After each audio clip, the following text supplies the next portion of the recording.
Hello, it's Bishop Mark, and today is Luke chapter 19, verses 1 to 10. So we're up to chapter 19, and as I said, this is the chapter he enters Jerusalem, so we've had a long journey together.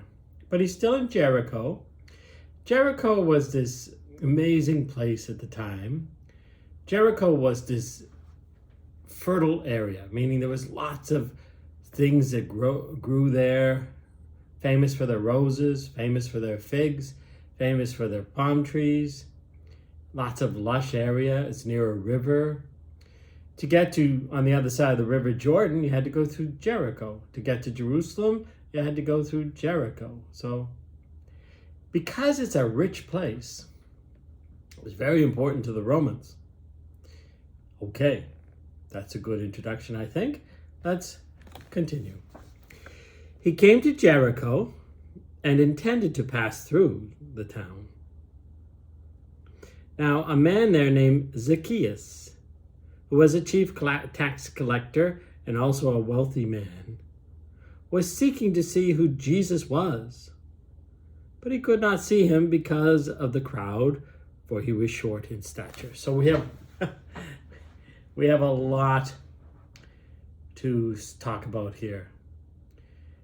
Cardinal Sean O'Malley always calls Zacchaeus vertically challenged. So he's a short guy, but he has an incredibly big position.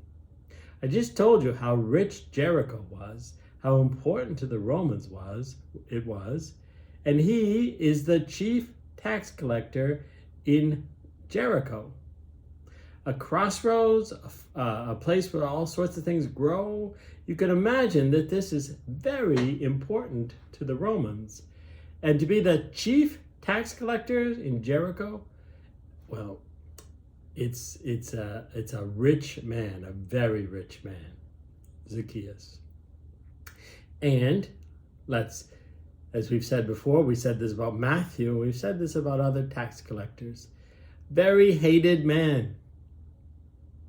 There was no way that this short guy, Zacchaeus, was going to get to the front of the crowd to see Jesus, although he was intrigued by Jesus and wanted to see him. The crowd would know exactly who this man is, and they wouldn't let him in. So what did he do? So he ran ahead and climbed a sycamore tree in order to see Jesus, who was about to pass that way. I've been in Jericho and I've seen a sycamore tree. And I think it was a typical sycamore tree because it has a short trunk. It's a big tree. It's a very large tree. But it's got a short trunk and then the branches go out from there. So you might think of a tree that he would have to climb way up. No, to climb a sycamore tree, I think is simply lifting yourself up and standing, 4 feet above the ground. So at least the one I saw and the other ones are described. It's a big tree with branches out immediately with big trunks. And so he's standing up the tree. But what did he do? He ran ahead. Imagine the sight of a tax collector, this rich man, running ahead of the crowd and climbing a tree, but he tried to do it anonymously. Do you think Jesus spotted him? Do you think Jesus knew who he was? Well, let's see what happens. When he reached the place, Jesus looked up and said to him, Zacchaeus. Okay, yes, he spotted him. Yes, he knew who he was. And he calls him by name, Zacchaeus. He doesn't walk by as if he doesn't notice him. When you seek Jesus, as Zacchaeus was seeking Jesus, Jesus seeks you. That's an interesting lesson. No matter how rotten you are, and I hope you're not rotten, I hope I'm not rotten, but nevertheless, no matter how bad a person is, and Zacchaeus is a tax collector betraying the Jews, so he's a bad one. When you seek Jesus, Jesus seeks you. Do you remember way back at the beginning of the gospel when he approached Simon, who became Peter? He was talking, then he came close to the boat. Eventually he's in the boat, and then he rows out a little part of the shore, right? Well, I can see Jesus finding Zacchaeus the same way. Not that Simon was like Zacchaeus, but Simon's still somebody that Jesus found. And I can see Jesus kind of walking, leading the crowds closer to that sycamore tree, and then all of a sudden saying, Zacchaeus. Okay, I interrupted the sentence. Let's go back. When he reached the place, Jesus looked up and said to him, Zacchaeus, come down quickly, for today I must stay at your house. Our Lord knows our hearts. He knows when we have an open door to him. He knows when we want to turn our lives around. And he's ready to walk in. And so he challenges Zacchaeus immediately. I'm going to stay at your house. Now, he's also doing an incredible thing in front of the Jewish people. He is acknowledging Zacchaeus, who they despised, who they hated, but he's going to dine with him. It's the first thing he did with Matthew, too. After he said to Matthew, follow me. And Matthew's probably with him at this time, right? He's an apostle. So, Zacchaeus, I'm going to dine with you. I will stay at your house, And he came down quickly and received him with joy. When they saw this, they began to grumble, saying, he has gone to stay at the house of a sinner? But Zacchaeus stood there and said to the Lord, Zacchaeus' heart has changed. Zacchaeus has heard our Lord.